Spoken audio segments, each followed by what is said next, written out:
தாய் தமிழர்களுக்கு வணக்கம். இப்போ பார்த்தோம்னா நம்ம கழனி பயிர் வைக்கிறதுக்கு முன்னாடி முதல்ல கழனியை சீர்படுத்துவோம். ஏதாவது காவை அடைச்சிருக்கு அதெல்லாம் நம்ம க்ளீன் பண்ணிட்டு தான் நம்ம பயிர் வைப்போம்.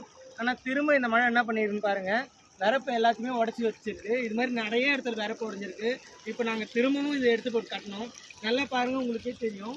ஏற்கனவே மண்மூட்டியை வச்சு தான் நாங்கள் கட்டியிருக்கோம். ஏற்கனவே இந்த வரப்பு வந்து உடஞ்சிருச்சு. மழையில் போகும்போது மண்மூட்டியை வச்சு நாங்கள் கட்டினத இப்போ திரும்ப நாங்கள் வந்து இதே போல் மண்மூட்டி அடி கட்டணும். எங்களுக்கு விவசாயிகளுக்கு வந்து மேக்ஸிமம் எங்களுக்கு அதிக வேலை தான். இப்போ இந்த வெள்ளத்தால் நாங்கள் இன்னமும் அதிக துன்பத்துக்கு தான் நாங்கள் ஆளாயிருக்கோம்.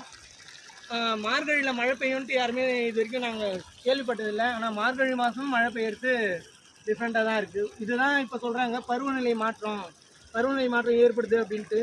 இதுக்கு காரணம் யாரும் இல்லை. பருவநிலை மாற்றத்துக்கான காரணமும் நம்ம தான். இது அதனால் இயற்கை தரத்தை நம்ம ஏற்றுக்கு தான் ஆகணும். இதை நம்ம எதிர்த்து ஒன்றும் பண்ண முடியாது. இயற்கையை நம்ம எப்பவுமே கட்டுப்படுத்த முடியாது. கட்டுப்படுத்த நினைத்தால் இயற்கையிடம்